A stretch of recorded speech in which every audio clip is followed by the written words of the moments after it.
Now here's where things get a little complicated, because in the 400 years before Jesus arrived to fulfill the prophecy of a new covenant, a group of strict religious Jews came to the fore called the Pharisees. To their credit, they understood that Israel had fallen into ruins because the people had turned their back on God and brought poverty, sickness, and terror upon themselves by their own disobedience. It was the people's own licentious living, sexual immorality, drunkenness, and idol worship that had ruined the land. The Pharisees were determined that this was never going to happen again, and they weren't about to sit around waiting for the Messiah. They were going to put things right by themselves in their own strength. Their solution, their man-made solution, more laws, stricter laws, harsher laws. They were going to try to combat licentiousness with legalism. Now, as we know already, you can't make people good by law. You can't heal an essentially internal problem by trying to subdue the external behaviours, just as you can't cure an internally demonized person by pumping their external body with drugs. You're not dealing with the core issue that way. Giving more laws to a person with an unregenerate heart is just giving them more laws to break. So this man-made solution was always doomed to failure. But the thinking behind it was that if the people hadn't behaved under 613 rules, then they would behave under 800. And should they break these new laws, or twist or bend them, or find loopholes to exploit, they would then close those loopholes with even more laws, and if need be, more laws on top of those, and so on and so on. The idea is that if people don't act the right way by their own volition, they can be restricted and controlled and forced into acting the right way by law. At that point, a good society would emerge that God would approve of. Indeed, the thought process was that they would gain some kind of extra credit with God if they went above and beyond the obligations of the original 613 laws. The more laws they kept to prove their devotion to God, the more he would love them. That was the thinking. Here they turned the law into a system of merit. They thought that they could earn their way to heaven by their own law-keeping efforts. So over time, the Pharisees added to the written law of Moses with their own man-made rules in an attempt to earn God's favour, and this became known as the oral law. To give an example of how this worked, the written law of Moses had originally said not to do any work on the Sabbath. That was the fourth of the 10 Commandments. For most people, that meant taking a break from their everyday job. But then the Pharisees came along and said, that's not enough. To be super dedicated to God, to make God really love you the most, you should not even lift anything burdensome on the Sabbath, because lifting counts as work. But then that threw up another question. What constitutes a burden? Could they lift up their child? Could they lift up a leaf? Did that count as work? So they needed more laws to define what was meant by the word burden. They defined it as food in weight equal to a dried fig, wine enough for a mixing goblet, milk enough for one swallow, ink enough to write 2 letters of the alphabet, and so on.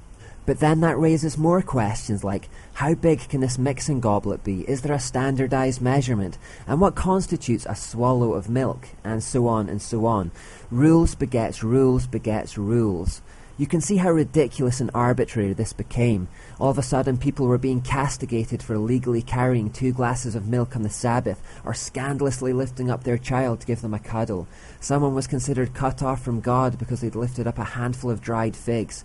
The silliness of it is almost laughable, but this became religion to the Jews, a swamp of petty rules and regulations with sub-rules and sub-sub-rules and sub-sub-sub-rules, until there were so many rules that they were submerged under their oppressive weight, and where God was thought to hate you for lifting up a jug of milk on the wrong day.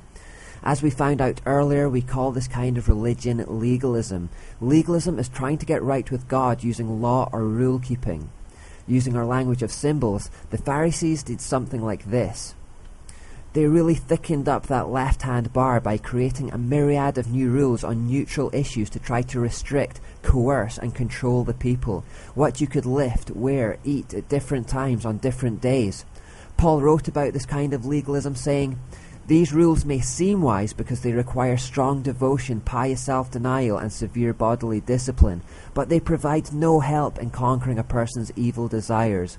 Again, law doesn't impart righteousness. The heart sickness still remained.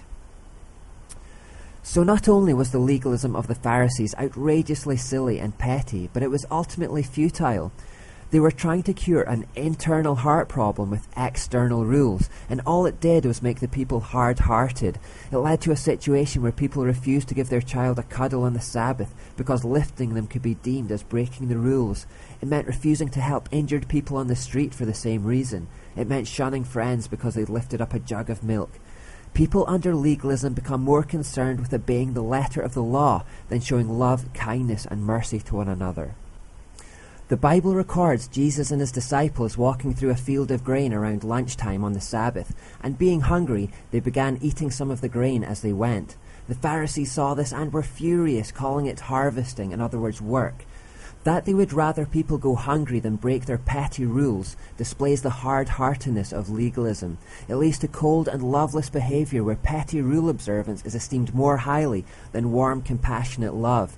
What's worse is that legalists think that God approves of this behaviour. As well as hard-heartedness, legalism leads to pride. It drives people into competition with one another. You keep 602 laws, do you? Well, I keep 608. God must love me more. You lift up a milk jug on the Sabbath, do you? I won't even lift up a glass. That's how pious I am. The Pharisees looked down on those who didn't keep the rules as well as they did because they perceived such people to be further down the table of merit.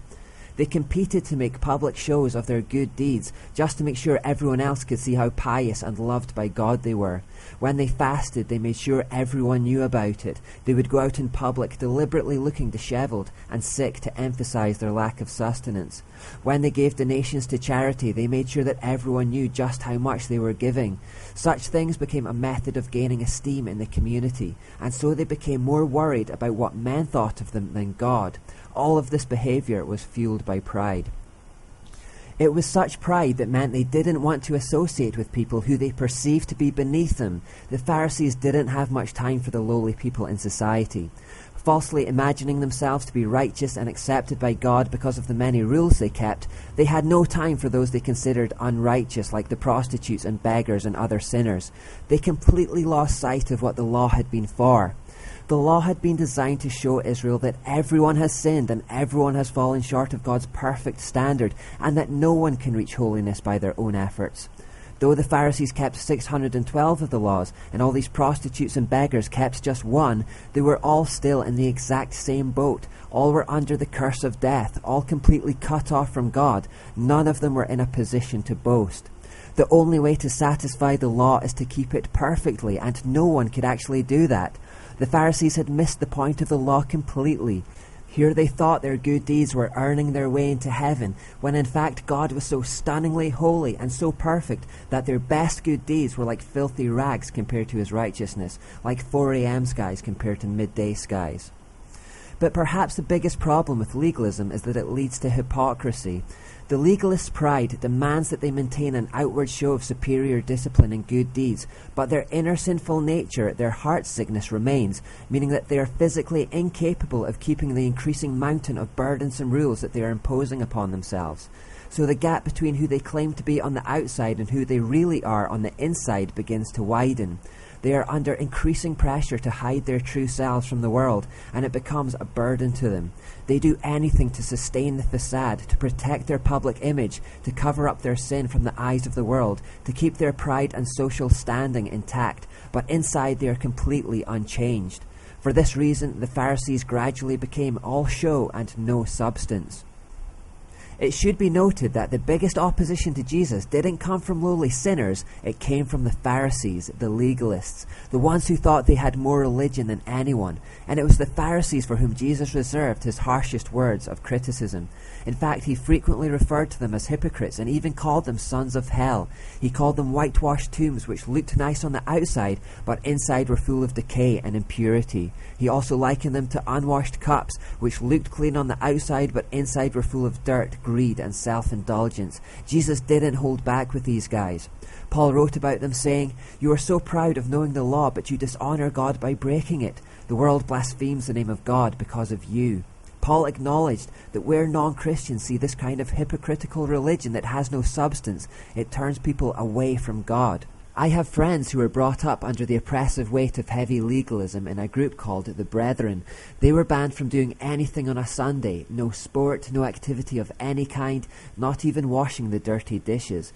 They had to wear suits for the entire day. Anything else was considered sinful. At Christmas, their parents would go to religious conferences to keep up appearances instead of spending time with their children. TVs and video games were not allowed in the house. The hypocrisy of that was that when they wanted to watch something, they would just go to someone else's house and watch it there instead. All this meant that they could make an outward show of piety to their religious visitors by pointing out that they didn't have a TV, but all the while they were just popping out to watch their shows elsewhere when it suited them. A kind of comical charade developed where everyone in the church knew about each other's hypocrisy, but no one would say a word about it because they were secretly doing the exact same thing. The bubble of illusion that pride had created couldn't be punctured. When, eventually, my friends' parents caved in and bought a TV of their own and allowed video games, they still hid it out of sight to keep the illusion going. As I said, this hypocrisy was going on amongst the entire congregation. Furthermore, many of them worked as fishermen, and whilst at home they would keep the mask of piety on for the community, as soon as they went to sea they would indulge in smoking, drinking and swearing. As soon as they felt free of having to maintain a social facade, their real, inner, unchanged selves came to the fore. They were hypocrites, whitewashed tombs, unwashed cups, and it was that harsh, hard-hearted legalism and prideful hypocrisy that turned those friends off God. Paul's words are true. The world blasphemes God because of such hypocritical legalism. Jesus said of the Pharisees, "The teachers of religious law and the Pharisees crush you with impossible religious demands and never lift a finger to help ease the burden. Everything they do is for show. On their arms they wear extra wide prayer boxes with scripture verses inside, and they wear extra long tassels on their robes. And how they love to sit at the head table in banquets and in the most prominent seats in the synagogue. They enjoy the attention they get on the streets, and they enjoy being called rabbi. How terrible it will be for you teachers of religious law and the Pharisees, hypocrites." Again, you have to understand that these people thought that God loved them the most. They prided themselves on the fact that they knew more about the law than anyone, and they prided themselves that they kept all these extra man-made rules. So imagine how shocked and infuriated they were when Jesus came along saying, "Their worship is a farce and they teach man-made ideas as commands from God." And then went on to tell them that they were in fact the furthest from God, that they were sons of hell and the worst of all hypocrites.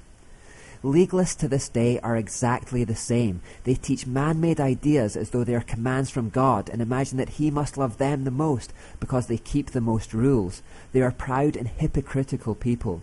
But always remember that Jesus was opposed most fiercely by and reserved His harshest words for legalists, not for sinners.